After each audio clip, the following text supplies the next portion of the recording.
Ok les gars, nouvelle vidéo aujourd'hui, je suis avec le Raf. Il est venu me voir, on est dans la forêt landaise, là on a un petit spot vraiment cool. L'idée c'est de faire une petite vidéo FAQ, on répond à vos questions. C'est lui qui avait filmé le documentaire Bagous que j'ai sorti il y a 2-3 semaines sur YouTube. Donc pour ceux qui l'ont pas vu, je vous mets un lien juste ici, je vous mets un petit extrait. On est parti filmer pendant un mois un surf trip en Indonésie et on a fait un documentaire qui retrace toute l'aventure. Je vous remercie énormément pour tous les retours que vous m'avez donnés, franchement ça m'a fait trop plaisir. Avec le Raf on était vraiment refait. Suite à ça j'avais eu plein de questions différentes, donc on s'est dit qu'on allait répondre en vidéo, que ce soit sur la partie technique, pour la réalisation, le filmage du documentaire, mais également pour l'organisation du surf trip. J'ai pas trop l'habitude de faire ce genre de format sur la chaîne, donc j'espère que vous allez kiffer cette vidéo. N'hésitez pas à me dire en commentaire si vous kiffez ce genre de format, à mettre un petit pouce bleu, à vous abonner, ça fait toujours plaisir, ça soutient énormément, c'est hyper important pour montrer que vous kiffez ce genre de vidéo. Et puis sans plus attendre, on va commencer avec la première question. Alors question de Max, comment t'as fait pour trouver ton photographe et combien ça coûte pour un surf trip? Du coup nous on s'est rencontrés l'année dernière, en vrai ça fait faire un an et demi qu'on se connaît. On s'est rencontrés ici dans les Landes et je dirais que ça a matché, et quand je lui ai proposé le projet, je dirais que ça l'a chauffé de venir avec moi. Donc en vrai ça s'est fait plutôt naturellement, je pense que ça se fait pas trop comme ça pour le reste des projets en général. Mais du coup ouais, non, là c'était plus un échange de bons procédés. Moi j'avais pas forcément de moyens financiers, donc on s'est débrouillés tous les deux pour faire quelque chose de cool et qui soit intéressant aussi pour Raph. Et donc ouais, je pense que ça a plutôt bien marché. Ouais, franchement, un bon échange de procédés avec le voyage. Moi, c'était mon premier voyage. Première fois que je prenais l'avion aussi. Ouais, putain, c'est vrai ça. Et qu'on est parti direct en Indonésie. Et puis, bah ouais, c'était tellement cool qu'en vrai, ça pouvait que marcher, quoi. Ouais, de ouf. Ah putain, c'est vrai que c'était ton premier voyage. Ouais. Bon premier voyage. Hein. Ouais, en vrai, avec 2 jours et demi grosse expérience. 2 jours et demi de voyage. Le gars, il part en Indonésie, à l'autre bout du monde. Ouais, c'est vraiment... Mon premier voyage, franchement, c'est fort. Non, c'était vraiment une bonne expérience. Alors là, je vais répondre à cette question parce qu'en vrai, on me l'a demandé énormément par message. J'aimerais savoir le nom des spots auxquels tu as pu surfer. En vrai, ça c'est volontaire dans le documentaire de ne pas avoir mis les noms des spots, même s'il y a 2-3 fois où on en parle assez rapidement, etc. L'idée c'est quand même de respecter les endroits là-bas. Forcément, les gens qui connaissent, ou même si on se renseigne un petit peu, on va arriver à voir où est-ce que c'est. Les spots que c'est pas des spots secrets, j'ai pas non plus donné d'infos vraiment ouf. Mais dans l'idée, le surf c'est toujours, l'idée c'est comme on véhicule avec le film, c'est que chacun aille découvrir des endroits et parte un petit peu à l'aventure. Et l'idée c'était pas de donner tous les spots, de ramener tout le monde sur tous les spots et de dire ici il y a telle vague, ici il y a telle vague. C'était de garder vraiment un petit peu de secret aussi, quoi, et que les gens, s'ils ont la curiosité de venir jusqu'ici, qu'ils aillent voir d'eux-mêmes. Donc ça c'est volontaire, et pareil par message, l'idée c'était de pas forcément donner les spots. Après il y en a 2-3 qui sont ultra connus, il y a des compètes là-bas, c'est pas des scoops secret, non plus de faire des images là-bas, quoi. Ok, Mathias qui nous dit, ça va être marrant, quel est le moment le plus galère durant le surf trip et comment vous avez géré? En vrai, je pense que ce qu'on en a parlé un petit peu tout à l'heure, c'est le retour. Ouais. En vrai, le retour, t'es là, t'as fini ton surf trip, t'as qu'une envie, c'est de rentrer chez toi. Ouais. Et surtout que moi, en plus, j'avais cours 2 jours après. Ouais. Et toi, moi, j'avais une expo photo le lendemain, en fait. Ouais, le jour où on devait arriver à Paris, t'avais une expo photo directe. Ouais. Et en gros, on avait un premier vol interne de Sumatra jusqu'à Jakarta qui nous faisait ensuite prendre notre vol international de Jakarta jusqu'à Paris. Et en fait on a eu 2 vols annulés et un retard sur le 3e avion pour le premier avion on avait quoi, 1h30 de trajet. Ouais, c'est ça. Juste pour aller à Jakarta. Et donc en fait ça nous a fait qu'on a loupé notre correspondance à une demi-heure près à Jakarta pour notre vol international. Et comme en plus c'était pas la même compagnie, on n'a pas été remboursé sur les billets d'avion, les 2 compagnies se dédouanaient, c'était une galère. On est arrivé à 20h à Jakarta, donc en plus il n'y avait pas d'autres avions le soir même. Enfin il y en avait mais à 2000 balles, donc impossible. Du coup on a pris un vol, on a repris un avion le lendemain. Et du coup on a dormi à Jakarta, on a perdu une journée, on a perdu nos billets de train pour faire Paris, pour redescendre. Toi t'as loupé ton expo photo, moi je suis arrivé chez moi genre à 18h le dimanche soir et j'avais cours le lendemain à 8h. Et on s'était tapé 3 jours et demi, presque 4 de voyage. Donc ouais, franchement à ce moment-là, quand t'as qu'une envie, c'est de rentrer chez toi et de te poser, que t'as toutes tes affaires, on est hyper chargé avec les board bags et tout. Franchement, c'était la mission de tu trop. Tu dois relâcher un gros billet en plus, que ce soit du coup pour le billet d'avion. Après, en plus, du coup, nos passeports, notre visa, ils étaient plus valides. Ouais. Donc, du coup, on a dû payer une amende. Ouais, on a payé une amende parce qu'on avait un visa de 30 jours en Indonésie. Ouais, c'est ça. Et on restait pile 30 jours. Sauf que du coup, comme on est resté un jour de plus, on a payé, je sais plus, on a payé 60 balles. Ouais, 60 € chacun. Et voilà. Et donc, du coup, après, derrière, on a dû repayer les billets de train. Donc du coup, ça fait un bon gros billet en plus. Là. Franchement, c'était une bonne galère. Ouais. Mais bon, ça fait aussi partie du trajet. Et en plus, c'était frustrant, c'est qu'on avait pris large. Genre, on avait pris presque une journée à Jakarta pour avoir le temps d'avoir notre avion international. Mais comme on a eu 2 annulations, on avait notre vol à, je crois, à 10h ou 11h le matin. 10h. On en a eu un d'annulé à midi et demi. Après, on en a eu un autre à 14h d'annulé. On en avait un à 15h30 qui a été retardé de 2h. Ouais, jusqu'à 16h ou 17h. Ouais, et au final, on avait l'autre à 18h et on l'a loupé. Ouais. Donc après, c'est comme ça, c'est le genre de choses qui arrivent en surf trip. En vrai, un bon surf trip, il y a forcément des galères dedans. sinon, c'est pas marrant. Et en vrai, on n'a pas eu tant de galères, franchement, que ça. On n'a pas eu de problème en scooter, on n'a pas eu d'accident, on n'a pas eu de maladie vraiment chiante, on n'a pas eu de grosses coupures ou d'accidents en surf. Donc franchement, on s'en tire pas trop mal. Ouais, c'est ça. Ok, donc prochaine question, on peut le voir où le docu? Je pense que c'est quelqu'un qui me suit sur Insta mais pas forcément sur YouTube. Je l'ai sorti il y a 2-3 semaines, donc en vrai c'est dans les dernières vidéos sur ma chaîne. Je vous mets un lien juste ici également pour ceux qui tomberaient sur cette vidéo et qui n'auraient pas forcément vu le documentaire. N'hésitez pas à aller le voir, mettre un petit commentaire pour me donner votre ressenti après, c'est toujours hyper intéressant et puis j'espère que vous allez kiffer. Okay. La question de Malo, question qui fâche. Combien d'heures de travail il y a derrière un film de ce style? En vrai, là, c'est très compliqué de quantifier comme ça. Donc, en vrai, là-dessus, Raphaël, toi, tu as filmé. En fait, déjà, il y a toute la préparation avant le trip. Après, nous, il n'y en a pas eu de temps. Nous, il n'y a pas eu de temps, mais sinon, normalement, il y a de la préparation. Normalement, il y a de la préparation. Après, il y a tout le tournage là-bas. Tout le tournage. Donc, en vrai, c'était tous les jours. En vrai, j'ai pas beaucoup lâché la caméra. En vrai, on a beaucoup tourné. En vrai, il y a le surf. Déjà, je surfais environ 6 heures par jour. Donc là, je filmais 6 heures par jour. Sinon, il y avait les parties vlog après, quand on mangeait, quand on avait des moments de vie, des trucs un peu cool. Tu filmais. Après, on avait les parties aussi, les interviews, les parties qu'on avait prévu de faire. Même les tournages prévus quand le matin on se levait plus tôt pour aller tourner dans la rizière ou ce genre de choses. Les marchés et tout ça. Donc il y a toute cette partie-là. Après, tous les soirs, moi je retouchais les photos et on exportait les vidéos. Donc ça déjà, ça prend 1 à 2 heures par jour. Facilement. Et donc du coup ça. Et après, il y a toute la post-production. Du coup, ça, c'est toi qui l'as fait. Là, c'est moi qui me suis collé le travail. En vrai, là-dessus, c'était la première fois que je faisais un aussi gros projet.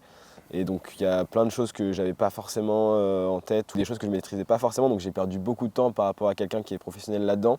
Mais je pense que, déjà j'ai perdu le projet, j'avais fait environ 2 mois de travail, en gros de octobre à fin décembre. J'avais presque fait la moitié du documentaire et mon ordinateur il a presque lâché. Et du coup j'ai perdu tout ce que j'avais fait. Donc début janvier, j'ai dû tout recommencer. J'étais un peu vert. Pour ceux qui me suivent sur Instagram, à ce moment-là, vous aviez suivi, j'avais essayé de régler tout ça, mais au final, j'ai tout recommencé de zéro. Après, d'un autre côté, je pense que c'était pas plus mal parce que ça m'a permis d'avoir une autre vision sur le projet, etc. Mais juste, du coup, ça a retardé de 2 mois la sortie du projet. Et donc, en fait, après, j'ai fait du montage, on va dire, à base de 10-15 heures par semaine minimum, début janvier jusqu'à fin mars, début avril.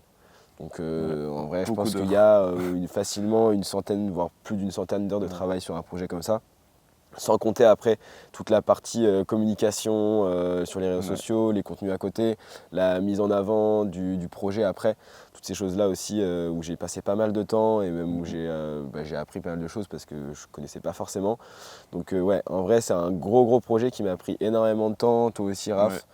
Mais en vrai, ça nous a appris aussi beaucoup de choses. Donc en vrai, c'est très intéressant à faire. C'est un gros projet formateur. Et puis on sait où on en est. Et du coup, pour faire d'autres projets après, on a plein de points pour s'améliorer. C'est trop intéressant. Moi, franchement, j'ai gagné tellement en efficacité en montage à force. Pour les monteurs qui nous regardent, je vais vous montrer ma timeline là en même temps, histoire que vous voyez un petit peu le carnage que c'est. Je pense qu'il y en a qui vont crier derrière leur écran. Mais bon, en vrai, ça a marché. Hein, ouais, c'est ça. Au final. L'ordi qui a galéré pour les exports, je pense que j'ai dû exporter le film. J'ai essayé de l'exporter, je pense, 15 ou 20 fois avant qu'il arrive à s'exporter avec la bonne qualité. D'ailleurs, s'il y en a qui ont fait gaffe, je crois qu'il y a 2-3 endroits vers la fin du film où il y a des images qui sautent. Et ça, c'est à cause de mon ordi, en fait. Je pouvais pas... Mon ordi, je crois qu'il n'était pas assez puissant. Du coup, ouais, c'était un trop gros projet pour mon ordi, c'était un peu trop. Donc, prochaine question, tu comptes faire d'autres surf trips et où?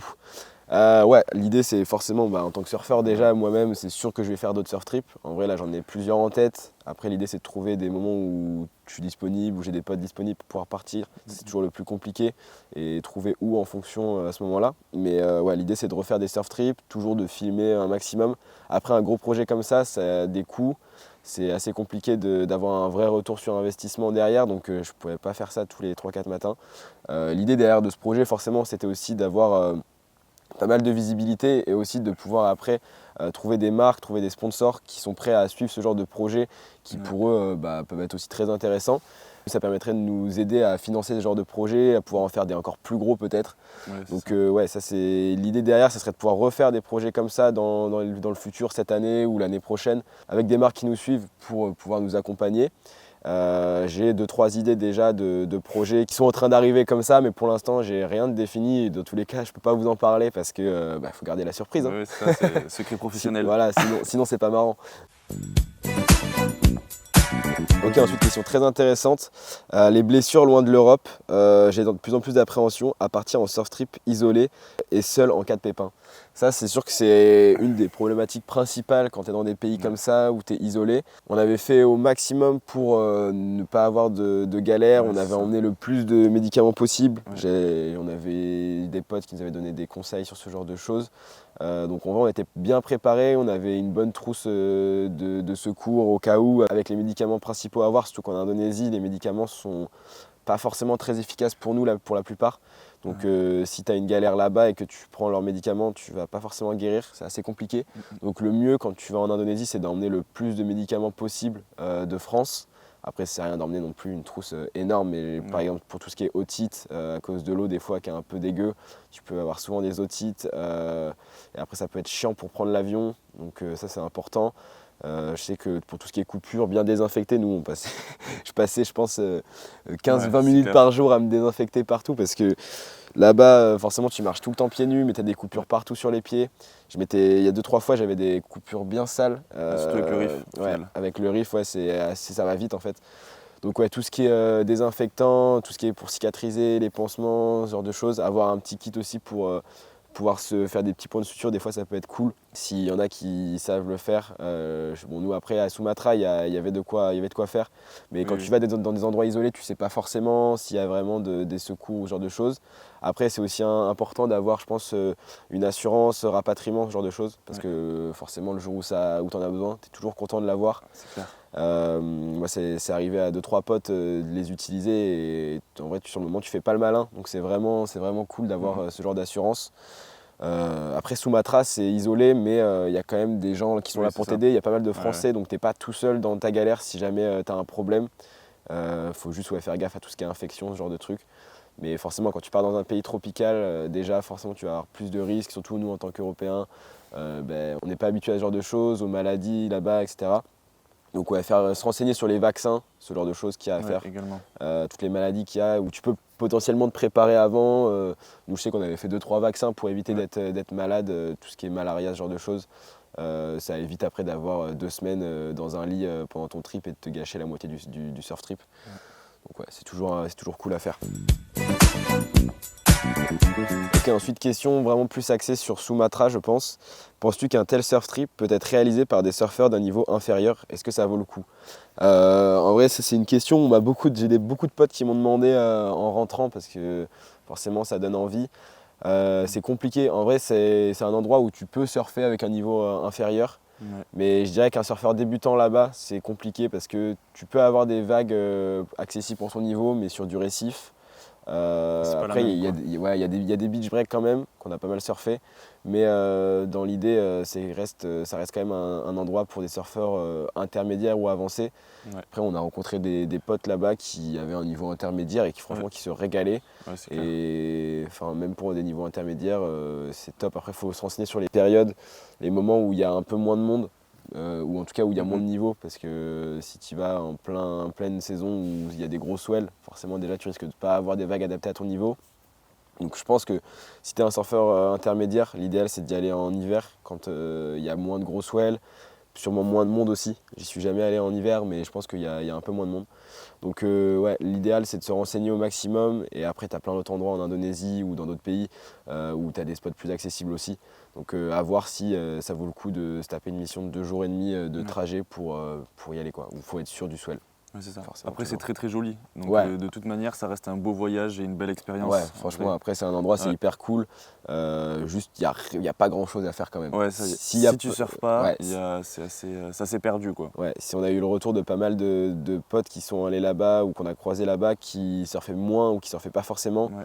Et ça devient long au bout de 2 semaines. Ouais, c'est ça. Mais si tu vas pour une semaine, en vrai, tu peux te régaler en une semaine et demie à Sumatra, quoi. Ouais, c'est sûr. Ok, maintenant question de Anaël qui demande, en vrai c'est un peu pour nous deux, c'était pas galère de filmer tout et en même temps de profiter de l'instant présent?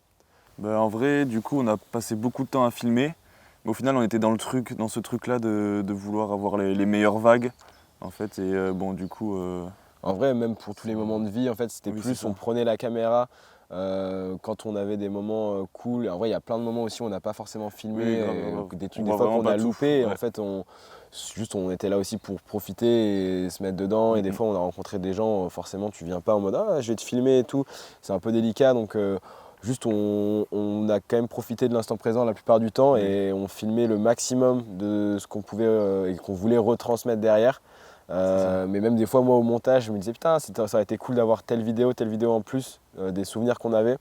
Mais on a quand même essayé de profiter au maximum. Mais sûr que quand tu filmes, c'est compliqué de faire les deux.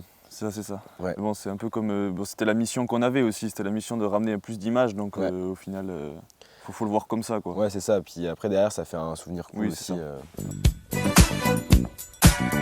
Ok, petite question rapide, est-ce que c'est facile de se déplacer en scooter tout le temps?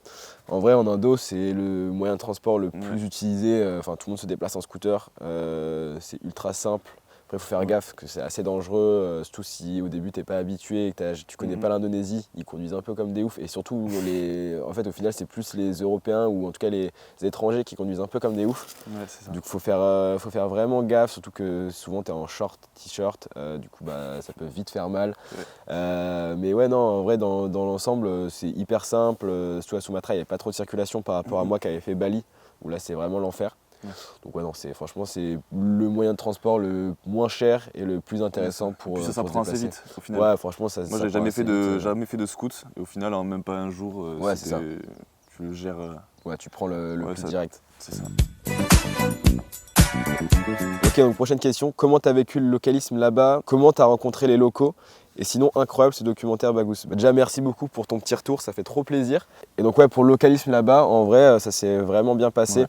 Déjà, on était dans un camp avec des Indonésiens, vous avez vu dans le documentaire, bon, pas tous, mais on a rencontré des gens là-bas qui étaient hyper gentils, hyper accueillants.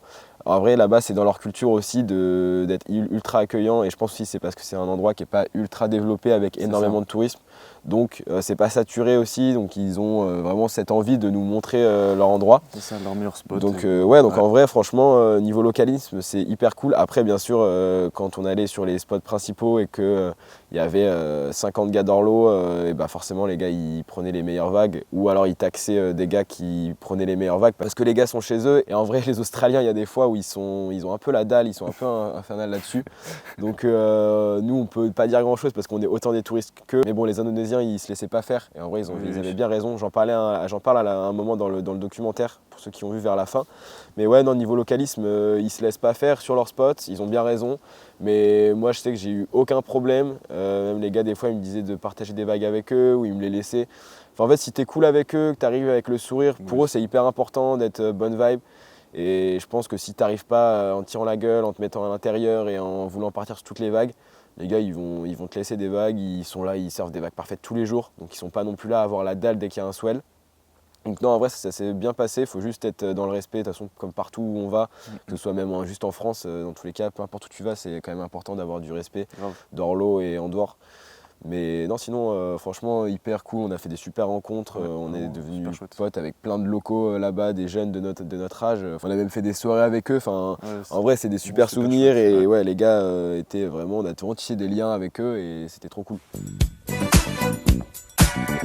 Ok, pour finir maintenant, la question je pense qui m'a été le plus demandée sous toutes les formes, je vais essayer d'y répondre de façon assez large avec le plus d'éléments possible. C'était quel était ton budget donc par personne, combien ça t'a réellement coûté, combien ça coûte ce genre de projet, enfin, toutes ces questions-là autour de l'argent.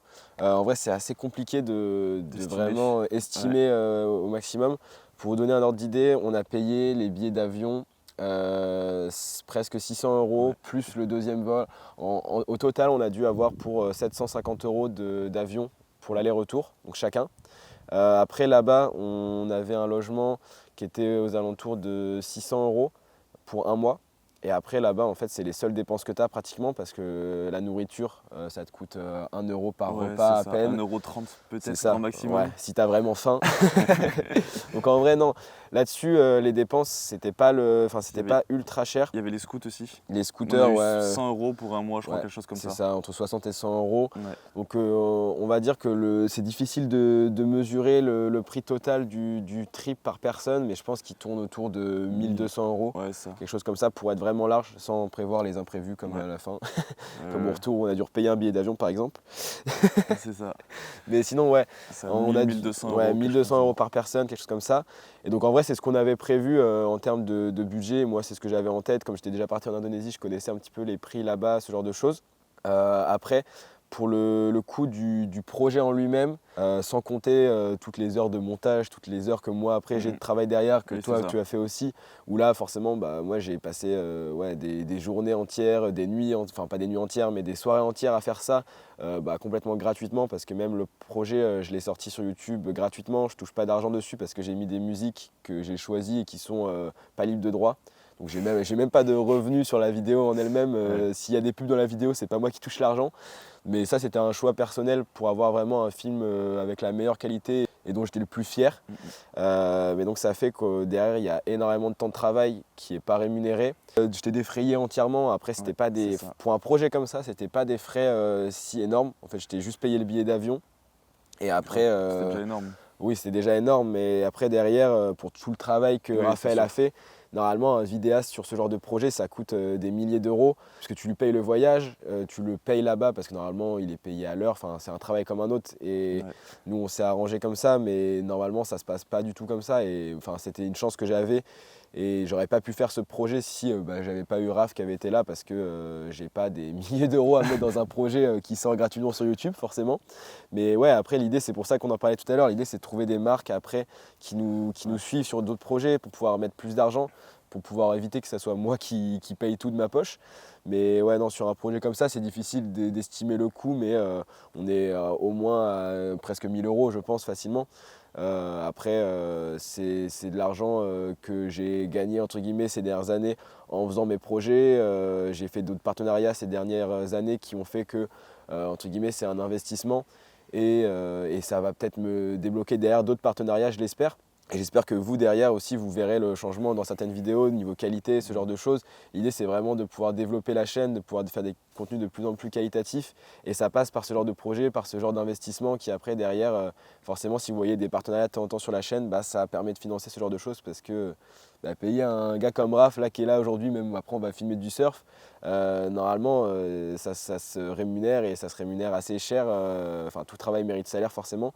Donc ouais, c'est le genre de question qui est assez compliqué, mais voilà, j'espère avoir répondu quand même un petit peu à toutes ces questions. Donc, ouais, j'espère avoir répondu à la question au maximum. J'espère que cette vidéo vous aura plu. On arrive à la fin des questions. Si vous avez d'autres questions, n'hésitez pas à les mettre en commentaire. Je prendrai le temps de répondre à toutes les questions par message au maximum, même si c'est un peu plus compliqué des fois de répondre en message. Mais ouais, n'hésitez pas à mettre un petit commentaire, me dire comment vous avez trouvé ce genre de format, si jamais vous voulez que j'en fasse peut-être une autre qui parle plus de moi personnellement ou même avec Raphaël. On parle un peu plus de nous, je sais pas. N'hésitez pas à aller voir le film Bagous, je le mets en description. Cette vidéo vous a donné envie de le voir, n'hésitez pas à aller checker. Donc voilà, nous on va aller se faire un petit surf et puis à la prochaine. Ouais. Allez, yes. youhou!